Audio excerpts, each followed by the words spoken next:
Want a bank that was ranked among the top in the nation for business banking? Whitney Bank has you covered with nearly 200 locations across the Gulf South. So stop by today. Learn more at HancockWhitney.com, member FDIC. Major support for Out to Lunch is provided by the law firm of Jones Walker. Established in 1937 with over 375 attorneys in offices throughout the U.S., providing a comprehensive range of services to a local, national, and international client base. JonesWalker.com. And by Business First Bank, with locations throughout the state, including 11 offices in the Baton Rouge area, providing personal and commercial banking, treasury management, and wealth solution services to help clients succeed. Business First Bank, banking with greater momentum.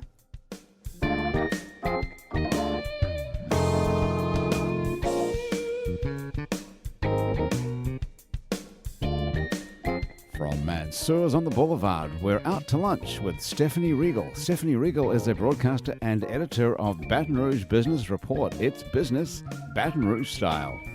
Hi, I'm Stephanie Regal. Welcome to Out to Lunch. We like to think of South Louisiana as the food capital of the world, and certainly we're known for our cuisine. But just because someone knows how to prepare good food doesn't mean they know how to turn their culinary talent into a successful restaurant, catering operation, or food-related venture. Our guest today would be the first to admit that. They're food entrepreneurs who are going to share with us the way they've navigated the gulf between making good food and making money at it. My first guest is Ameen Walker, who's relatively new to the food side of being a food entrepreneur, though not new to business. Ameen is the owner of First Financial of Baton Rouge, a tax preparation and business consulting firm. Since early this year, he's also been the owner of Everything Philly, a restaurant near the north gates of the LSU campus that specializes in the classic dishes of Philadelphia, Walker's hometown. It's a really cool story. Can't wait to hear about it. Welcome to Out to Lunch. Thank you for having me today. Thanks for being here. My next guest is the epitome of a food entrepreneur, Jay Ducote, a local celebrity who has built a brand around his penchant for cooking and eating. His Bite and Booze website and blog is almost 7 years old now and has grown to more than 30,000 followers through aggressive use of social media.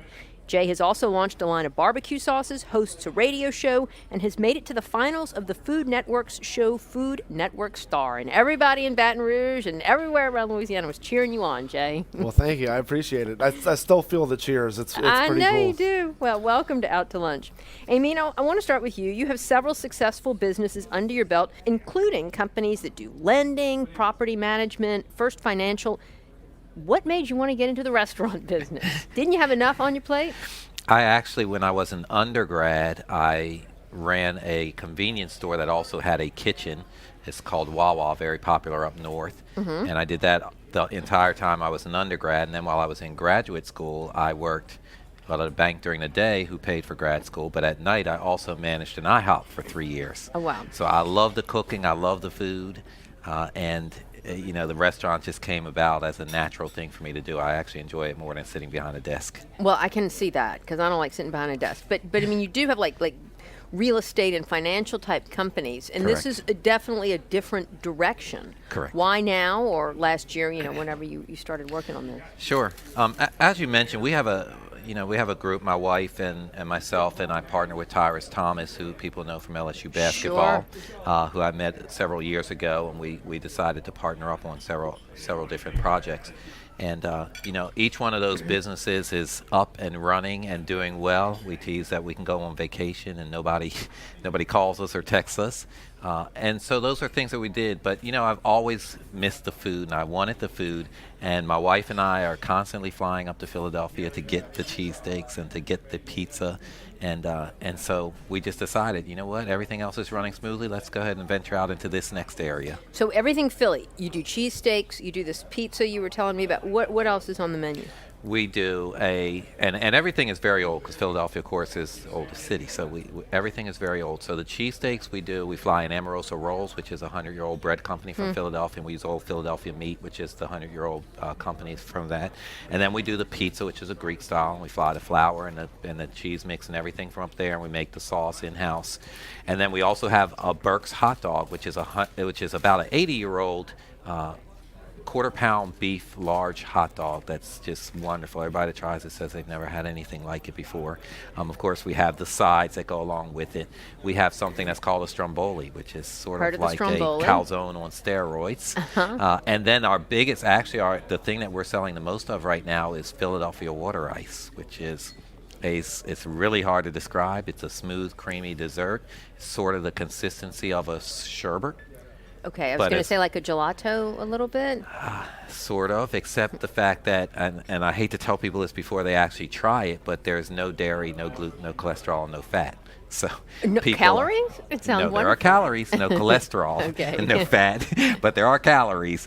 But they're simple burning calories, which is a good thing. And we've actually, we literally sold over 8,000 water ices in the first 4 weeks. People, once they get it, just keep coming back and back for it. That is so fantastic. So the restaurant's doing well. You've been open since January. Actually, we just had our grand opening April the 2nd, 6 weeks ago. Oh, so and I did forget one thing on the menu, because South Louisianans love this. Funnel cakes originated in Philadelphia. So we now, actually I think serve of funnel cakes as carnival food. That's correct. Tell me that there's a better version than when you get. Well, what makes it better is the mix. And so the recipe that I use is from Lancaster County, which is where the Pennsylvania Dutch are, and they're the ones that brought the funnel cakes to the U.S. And before we started taping, you told me that you fly your flour down from Philadelphia. Correct. Is there a discernible difference in Philadelphia flour? Actually, there is. This flour is actually a blend that General Mills only makes for the Philadelphia area. You cannot get it from anywhere else. So I actually have there's a pizza place in Ardmore, which is my hometown, and it's their recipe that we're using for the pizza. So they actually will only ship it to him, and then I have to ship it from him down here to us. But it makes all the difference in the world. That is so interesting. It's like people who say that the New Orleans French bread is really better because of the water. And I don't know if that's true or not. Jay, I want to bring you in here. What do you think about Philadelphia food in South Louisiana?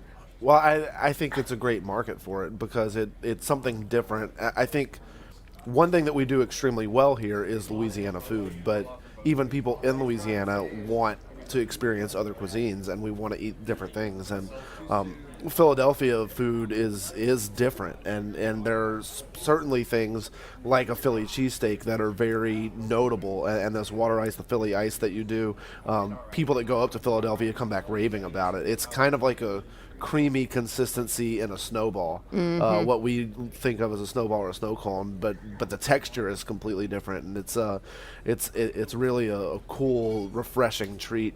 But we've got a couple Philly cheesesteak shops in town, but this is none close to the campus area. So I think where Amin has opened up there is a really smart move. I think there's a lot of people around there that are looking for that kind of food. I was able to go the week of his grand opening, and I think the thing that actually impressed me the most that I wasn't expecting was the pizza. And he's absolutely right about his pizza.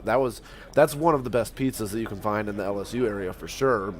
Could be one of the best in town as things really move forward, and you're only 6 weeks old. I mean, I'm sure there's been plenty of learning already in soft opening phases and getting things ready. I'm sure you had no idea you would serve 8,000 portions of the ice already. 6 weeks. So That's incredible. Yeah. How are you, juggling this restaurant business that sounds like it's very time consuming with all of your other companies? It's going to sound so cliche, but the bottom line is good people. I have. It does sound cliche. I have a young lady that Ashley Smith, who is my COO, and she's only 28 years old. But you know what? She came to me straight out of college. She's been with me a long time. And all of our employees we always joke and say the only time they're going to leave us is if they die, because literally, all of our employees have been with our companies for so long that they all know what they're doing. It doesn't require the constant every day. Now, there are certain things that I have to do, especially on the consulting side. But, I don't sleep much, so I do a lot of that at night and then let the companies run themselves. Jay, and I know you've got your blog, your radio show, all the social media platforms, appearing on the Food Network.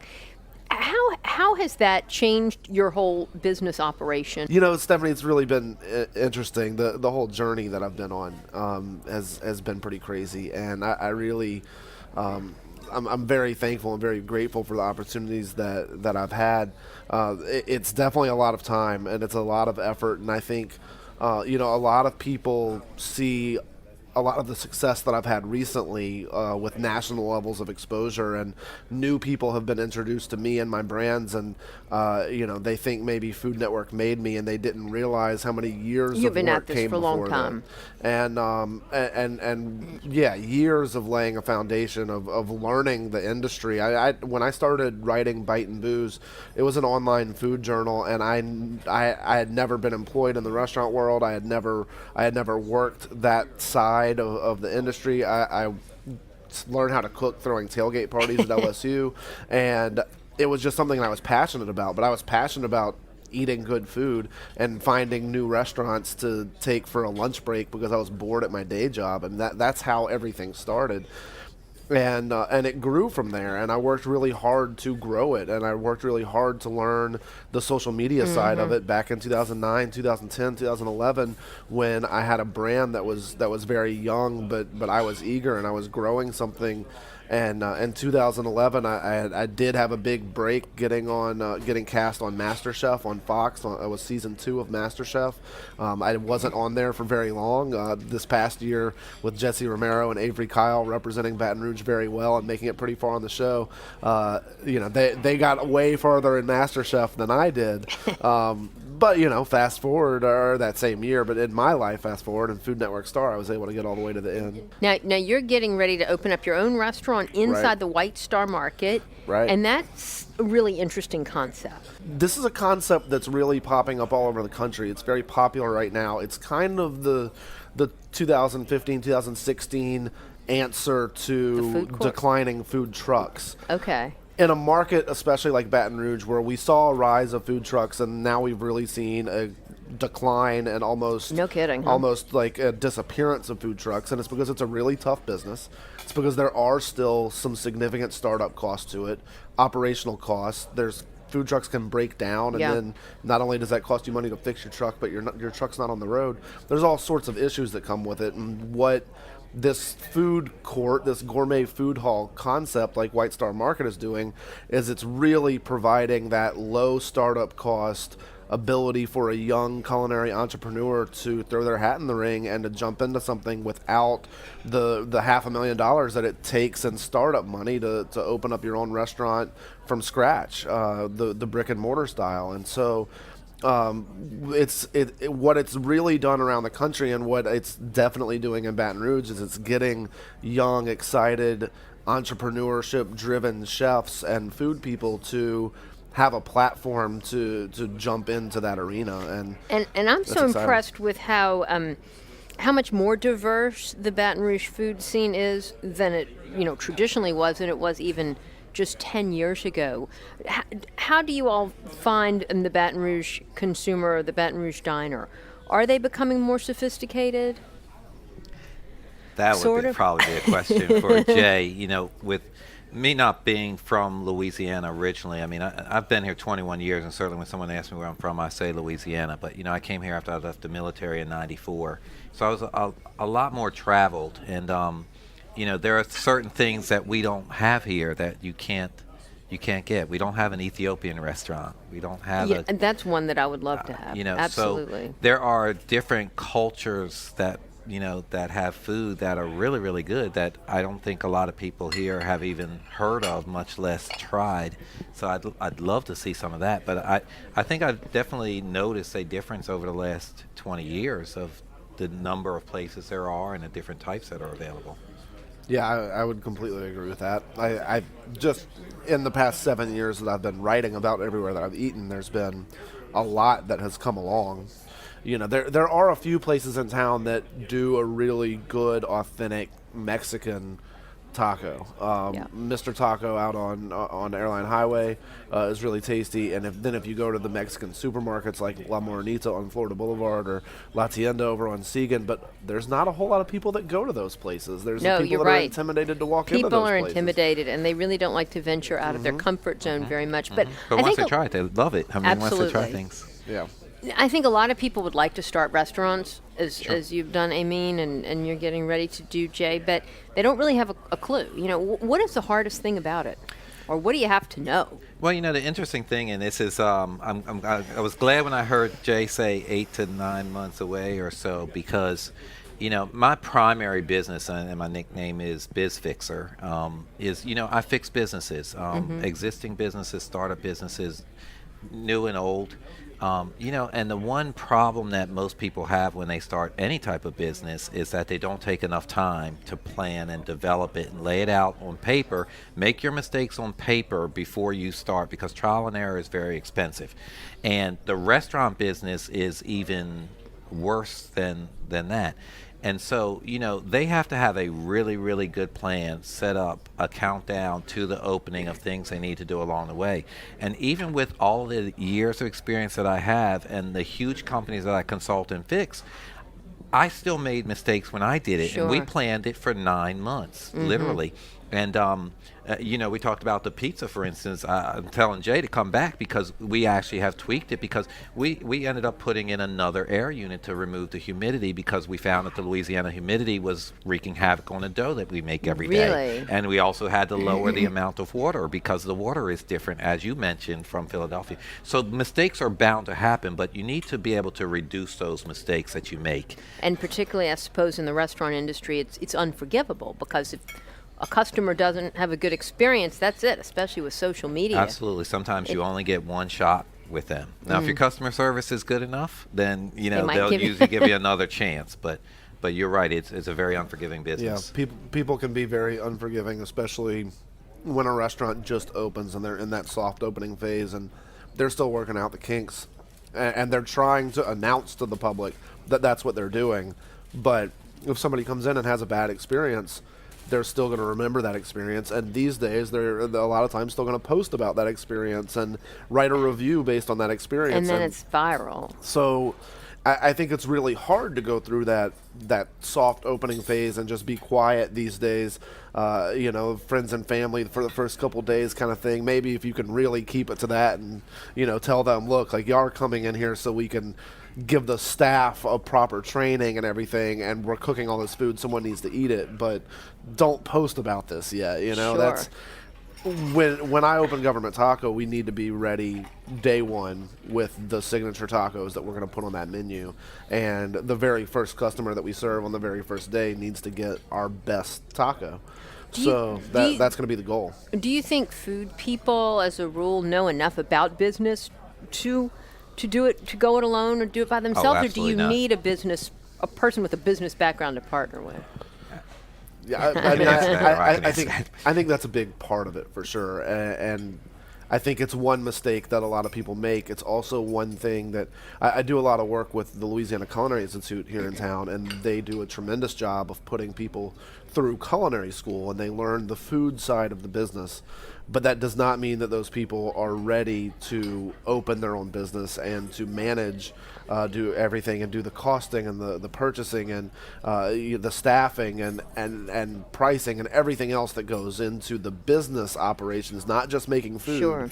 And not just making food and selling food, but actually making sure that you're running a profitable business. I mean, your And that's a big experience part of it.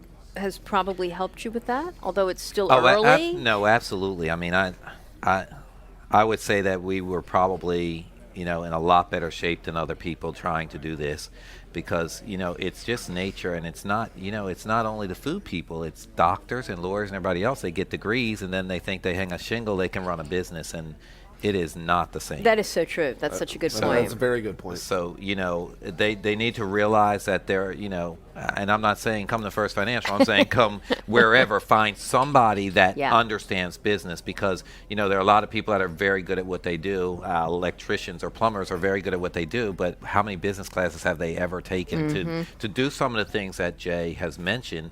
And those are what's going to make or break your business. We talk about 50% of businesses closed in the first year, but it's more like 69% for restaurants. Wow. And so that tells you that they are a tougher business to be in. So you really do need to take care of the business side of the business as well. What do you guys think we need to do to kick the Baton Rouge food scene to the next level? What are we lacking here? More everything Phillies?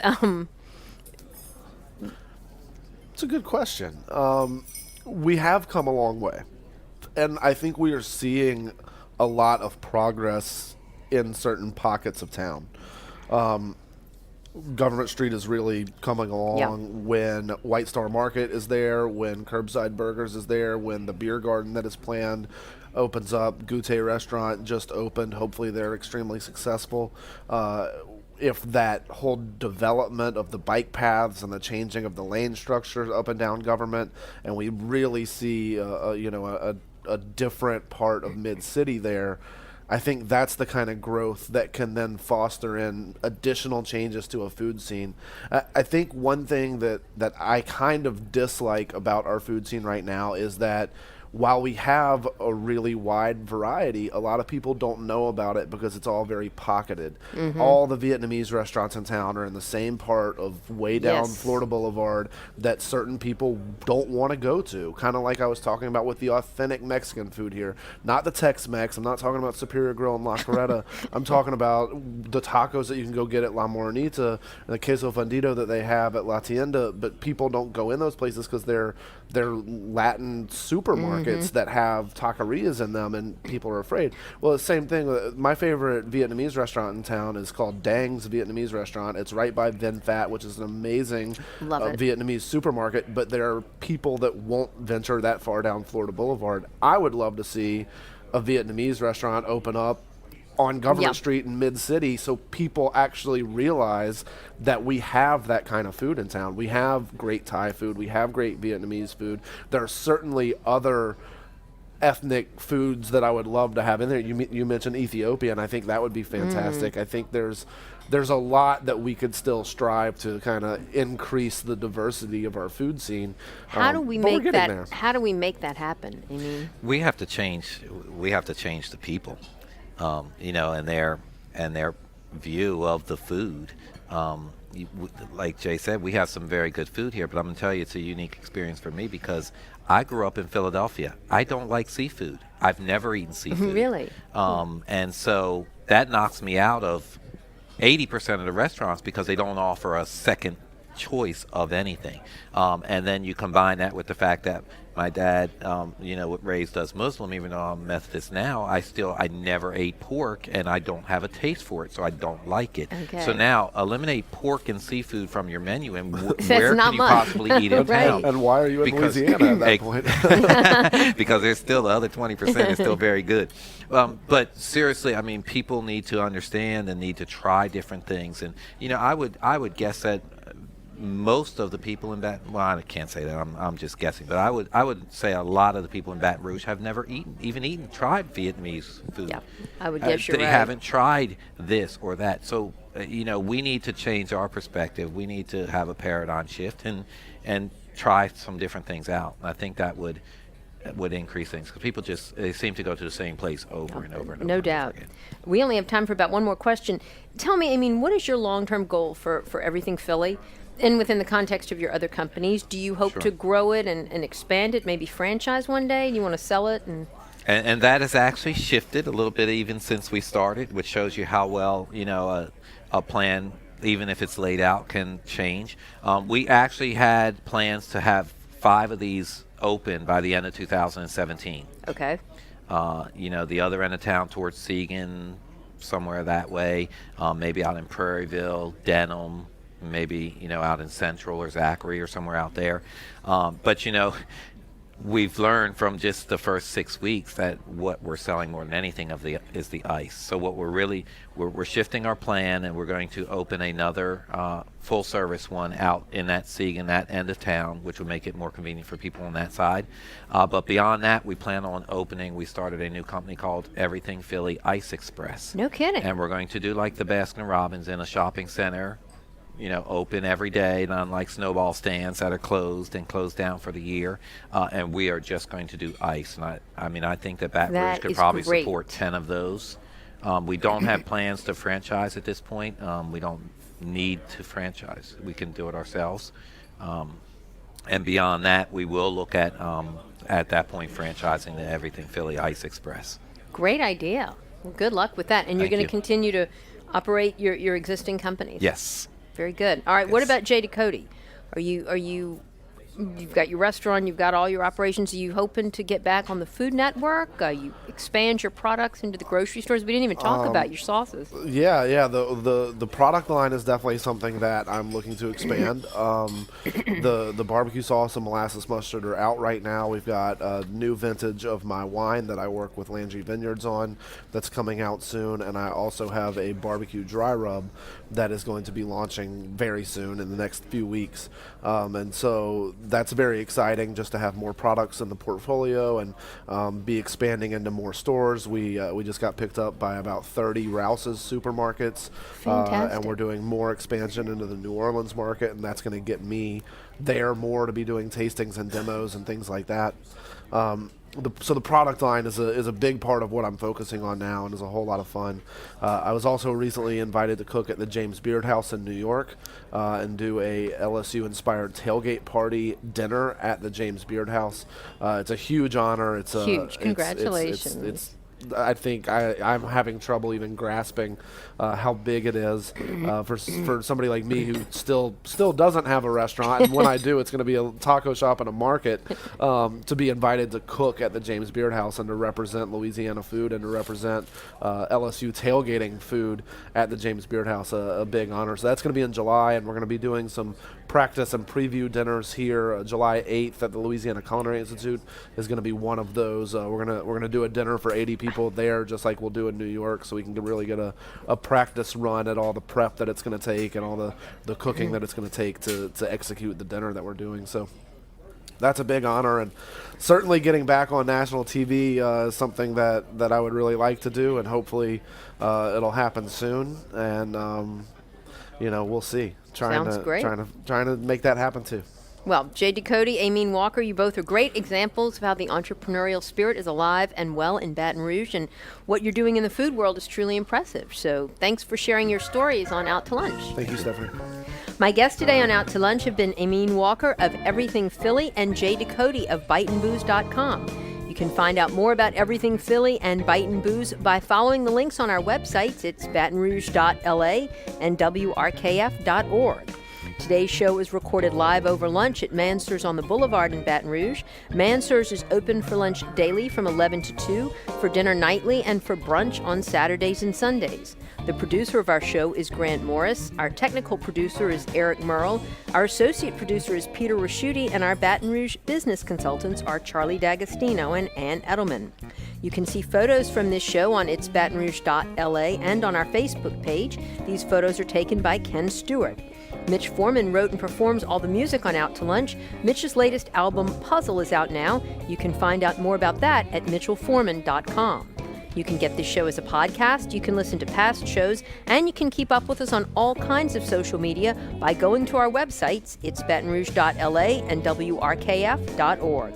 Out to Lunch is a production of INO Broadcasting for itsbatonrouge.la and WRKF 89.3 FM. I'm Stephanie Riegel. Thanks for joining me. I look forward to meeting you again next week around the table here at Mansur's for more business Baton Rouge style on Out to Lunch. Major support for Out to Lunch is provided by the law firm of Jones Walker. Established in 1937 with over 375 attorneys in offices throughout the U.S., providing a comprehensive range of services to a local, national, and international client base. JonesWalker.com. And by Business First Bank, with locations throughout the state, including 11 offices in the Baton Rouge area, providing personal and commercial banking, treasury management, and wealth solution services to help clients succeed. Business First Bank, banking with greater momentum. Want a bank that was ranked among the top in the nation for business banking? Whitney Bank has you covered with nearly 200 locations across the Gulf South. So stop by today. Learn more at HancockWhitney.com. Member FDIC.